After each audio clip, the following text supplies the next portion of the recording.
अपमान का बदला। तेनालीराम ने सुना था कि राजा कृष्णदेव राय बुद्धिमानों व गुणवानों का बड़ा आदर करते हैं। उसने सोचा क्यों न उनके यहाँ जाकर भाग्य आजमाया जाए, लेकिन बिना किसी सिफारिश के राजा के पास जाना टेढ़ी खीर थी। वह किसी ऐसे अवसर की ताक में रहने लगा जब उसकी भेंट किसी महत्वपूर्ण व्यक्ति से हो सके। इसी बीच तेनालीराम का विवाह दूर के नाते की एक लड़की मगम्मा से हो गया। 1 वर्ष बाद उसके घर बेटा हुआ। इन्हीं दिनों राजा कृष्णदेव राय का राजगुरु मंगलगिरी नामक स्थान गया। वहां जाकर तेनालीराम ने उसकी बड़ी सेवा की और अपनी समस्या कह सुनाई। राजगुरु बहुत चालाक था। उसने तेनालीराम से खूब सेवा करवाई और लंबे चौड़े वायदे करता रहा।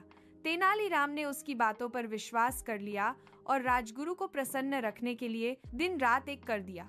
राजगुरु ऊपर से तो चिकनी चुपड़ी बातें करता रहा, लेकिन मन ही मन तेनालीराम से जलने लगा। उसने सोचा कि इतना बुद्धिमान और विद्वान व्यक्ति राजा के दरबार में आ गया तो उसकी अपनी कीमत गिर जाएगी। पर जाते समय उसने वायदा किया, जब भी मुझे लगा कि अवसर उचित है, मैं राजा से तुम्हारा परिचय करवाने के लिए बुलवा लूंगा। तेनालीराम राजगुरु के बुलावे की उत्सुकता से प्रतीक्षा करने लगा, लेकिन बुलावा न आना था और नहीं आया। लोग उससे हंसकर पूछते, क्यों भाई तेनालीराम, जाने के लिए सामान बांध लिया ना?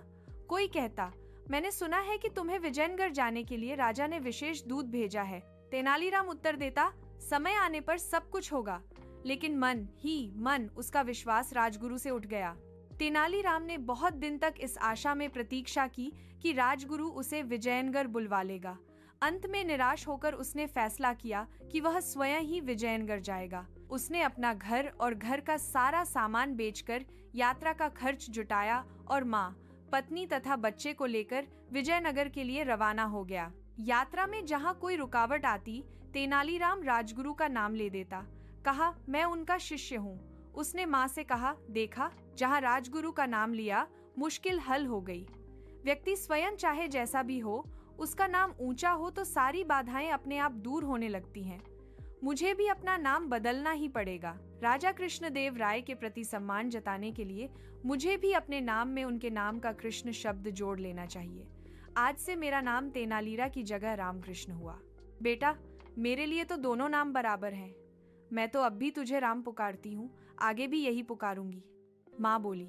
कोटवीट नामक स्थान पर तेनालीराम की भेंट वहां के राज्य प्रमुख से हुई, जो विजयनगर के प्रधानमंत्री का संबंधी था।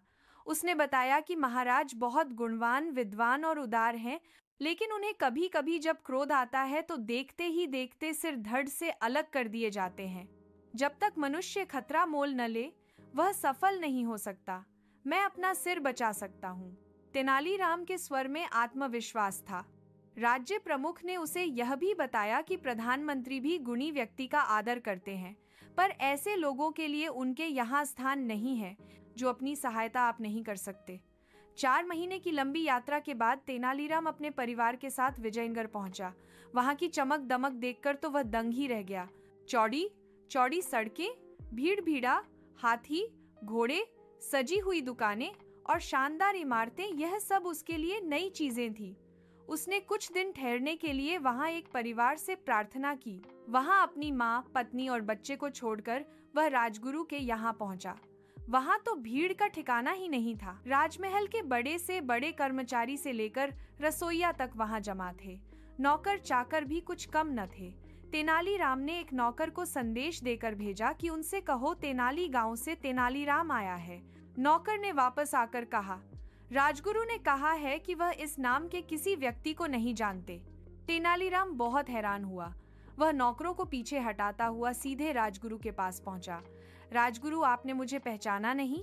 मैं तेनालीराम हूँ, जिसने मंगलगिरी में आपकी सेवा की थी। राजगुरु भला उसे कब पहचानना चाहता था। उसने नौकरों से चिल्लाकर कहा, मैं नहीं जानता, यह कौन आदमी है? इसे धक्के देकर बाहर निकाल दो। नौकरों ने तेनालीराम को धक्के देकर बाहर निकाल दिया। चारों ओर खड़े लोग यह दृश्य देखकर ठाके लगा रहे थे। उसका कभी ऐसा अपमान नहीं हुआ था। उसने मन ही मन फैसला किया कि राजगुरु से वह अपने अपमान का बदला अवश्य लेगा, लेकिन इससे पहले राजा का दिल जीतना जरूरी था। दूसरे दिन वह राजदरबार में जा पहुंचा। उसने देखा कि वहां जोरों का वाद विवाद हो रहा है। संसार क्या है, जीवन क्या है, ऐसी बड़ी बड़ी बातों पर बहस हो रही थी। एक पंडित ने अपने विचार प्रकट करते हुए कहा, यह संसार एक धोखा है। हम जो देखते, सुनते हैं, महसूस करते हैं, चखते या सूंघते हैं, केवल हमारे विचार में है। असल में यह सब कुछ नहीं होता, लेकिन हम सोचते हैं कि होता है। क्या सचमुच ऐसा है? तेनालीराम ने कहा, यही बात हमारे शास्त्रों में भी कही गई है। पंडित जी ने थोड़ी ऐंठ दिखाते हुए हैरान होकर पूछा, और सब लोग चुप बैठे। शास्त्रों ने जो कहा वह झूठ कैसे हो सकता है? लेकिन तेनालीराम शास्त्रों से अधिक अपनी बुद्धि पर विश्वास करता था। उसने वहां बैठे सभी लोगों से कहा, यदि ऐसी बात है तो हम क्यों न पंडित जी के इस विचार की सच्चाई जांच लें। हमारे उदार महाराज की ओर से आज दावत दी जा रही है, उसे हम जी भरकर खाएंगे। पंडित जी से प्रार्थना है कि वह बैठे रहें और सोचें कि वह भी खा रहे हैं। तेनालीराम की बात पर जोर का ठाका लगा।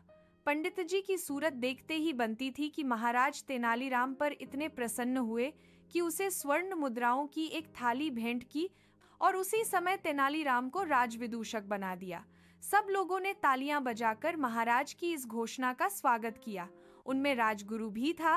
अंतिम इच्छा। समय के साथ साथ राजा कृष्णदेव राय की माता बहुत वृद्ध हो गई थी। एक बार वह बहुत बीमार पड़ गई। उन्हें लगा कि अब वे शीघ्र ही मर जाएंगी।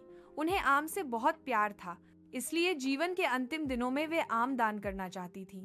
सो उन्होंने राजा से ब्राह्मणों को आमों को दान करने की इच्छा प्रकट की। वह समझती थी कि इस प्रकार दान करने से उन्हें स्वर्ग की प्राप्ति होगी। सो कुछ दिनों बाद राजा की माता अपनी अंतिम इच्छा की पूर्ति किए बिना ही मृत्यु को प्राप्त हो गई।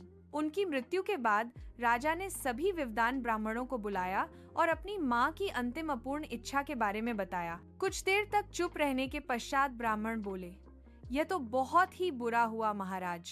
अंतिम इच्छा के पूरा न होने की दशा में तो उन्हें मुक्ति ही नहीं मिल सकती। वे प्रेत योनि में भटकती रहेंगी। महाराज, आपको उनकी आत्मा की शांति का उपाय करना चाहिए। तब महाराज ने उनसे अपनी माता की अंतिम इच्छा की पूर्ति का उपाय पूछा। ब्राह्मण बोले, उनकी आत्मा की शांति के लिए आपको उनकी पुण्यतिथि पर सोने के आमों का दान करना पड़ेगा। अतः राजा ने मौकी पुण्यतिथि पर कुछ ब्राह्मणों को भोजन के लिए बुलाया और प्रत्येक को सोने से बने आम दान में दिए। जब तेनालीराम को यह पता चला तो वह तुरंत समझ गया कि ब्राह्मण लोग राजा की सरलता तथा भोलेपन का उठा रहे हैं। सो उसने उन ब्राह्मणों को पाठ पढ़ाने की एक योजना बनाई। अगले दिन तेनालीराम ने ब्राह्मणों को निमंत्रण पत्र भेजा। उसमें लिखा था कि तेनालीराम भी अपनी माता की पुण्यतिथि पर दान करना चाहता है, क्योंकि वह भी अपनी एक अधूरी इच्छा लेकर मरी थी। जब से उसे पता चला है कि उसकी मां की अंतिम इच्छा पूरी न होने के कारण प्रेत योनि में भटक रही होंगी, वह बहुत ही दुखी है और चाहता है कि जल्दी उसकी मां की आत्मा को शांति मिले। ब्राह्मणों ने सोचा कि तेनालीराम के घर से भी बहुत अधिक दान मिलेगा, क्योंकि वह शाही विदूषक है। सभी ब्राह्मण निश्चित दिन तेनालीराम के घर पहुंच गए। ब्राह्मणों को स्वादिष्ट भोजन परोसा गया।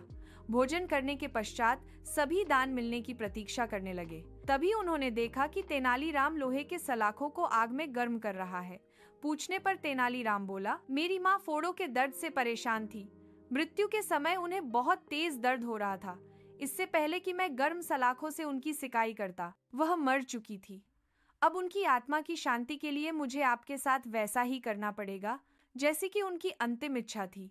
यह सुनकर ब्राह्मण बौखला गए। वे वहां से तुरंत चले जाना चाहते थे। वे गुस्से में तेनालीराम से बोले कि हमें गर्म सलाखों से दागने पर तुम्हारी माँ की आत्मा को शांति मिलेगी? नहीं महाशय, मैं झूठ नहीं बोल रहा। यदि सोने के आम दान में देने से महाराज की माँ की आत्मा को स्वर्ग में शांति मिल सकती है, तो मैं अपनी माँ की अंतिम इच्छा क्यों नहीं पूरी कर सकता? यह सुनते ही सभी ब्राह्मण समझ गए कि तेनालीराम क्या कहना चाहता है। वह बोले, तेनालीराम, हमें क्षमा करो, हम वे सोने के आम तुम्हें दे देते हैं, बस तुम हमें जाने दो। तेनालीराम ने सोने के आम लेकर ब्राह्मणों को जाने दिया, परंतु लालची ब्राह्मणों ने सारी बात राजा को जाकर बता दी। यह सुनकर राजा क्रोधित हो गए और उन्होंने तेनालीराम को बुलाया। वे बोले, तेनालीराम, यदि तुम्हें सोने के आम चाहिए थे तो मुझसे मांग लेते। तुम इतने लालची कैसे हो गए कि तुमने ब्राह्मणों से सोने के आम ले लिए? महाराज, मैं लालची नहीं हूँ, अपितु मैं तो उनकी लालच की प्रवृत्ति को रोक रहा था। यदि वे आपकी माँ की पुण्यतिथि पर सोने के आम ग्रहण कर सकते हैं, तो मेरी माँ की पुण्यतिथि पर लोहे की गर्म सलाखें क्यों नहीं झेल सकते? राजा तेनालीराम की बातों का अर्थ समझ गए। उन्होंने ब्राह्मणों को बुलाया और उन्हें भविष्य में लालच त्यागने को कहा।